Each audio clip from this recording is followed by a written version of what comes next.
la sélection et la culture des plantes porte-graines.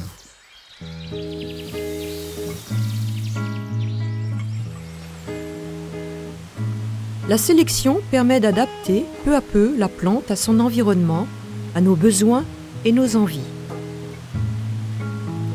Il est important d'apporter un soin particulier aux porte-graines au cours de leur développement, car ils vont produire les semences qui sont les générations à venir de légumes et de fruits.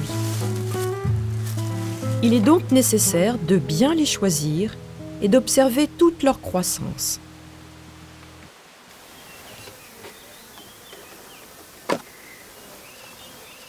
Une sélection, réalisée uniquement sur les fruits, ne permet pas de connaître toutes les caractéristiques liées au développement des plantes. Les critères de sélection sont à définir avec précision, car ce sont eux qui détermineront le choix des porte-graines. On prendra d'abord en compte les critères propres à la variété, comme par exemple la résistance aux maladies, la productivité, la précocité, ainsi que des critères plus subjectifs comme la saveur ou l'aspect.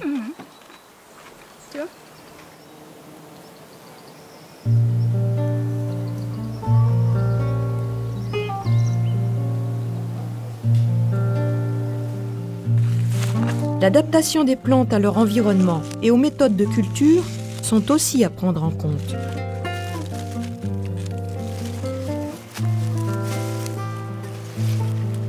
Tout est dans l'art de savoir au départ ce que l'on veut privilégier, car, au fil des générations, la variété va se transformer et certains caractères s'exprimeront moins et passeront en arrière-plan.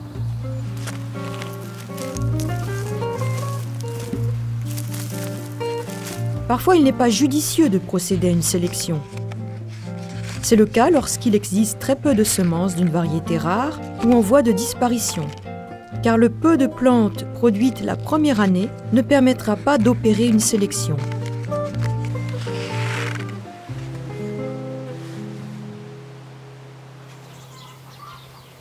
On peut aussi décider de conserver la variété en l'état, sans faire de sélection.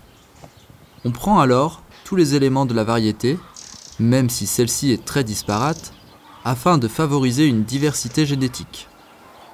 Cela permet une grande souplesse d'adaptation et fournit un réservoir de potentialité dans lequel on pourra éventuellement opérer des sélections ultérieures.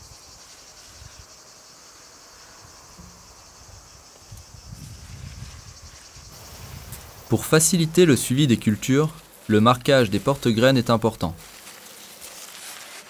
Ainsi, on les distinguera des légumes de consommation. Un plan précisant clairement l'emplacement des variétés permettra de les retrouver au cas où les étiquettes auraient disparu du champ. La culture des porte-graines est souvent plus longue que celle du légume à consommer. Par exemple, on peut consommer la laitue au bout de 2 à 3 mois, mais son cycle complet jusqu'à la graine prend parfois 5 à 6 mois.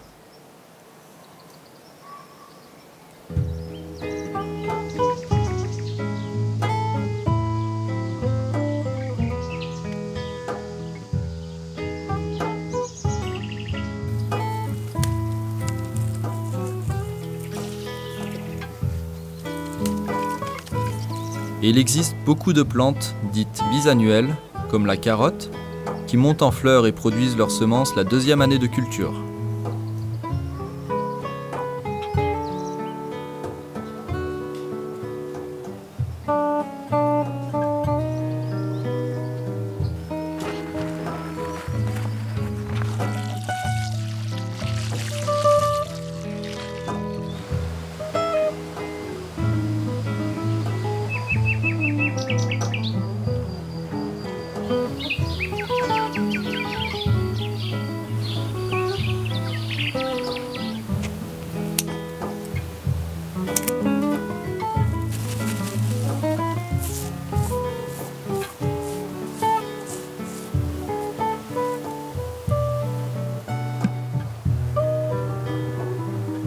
Lorsque c'est possible, il est pratique de rassembler les porte-graines dans un coin de jardin.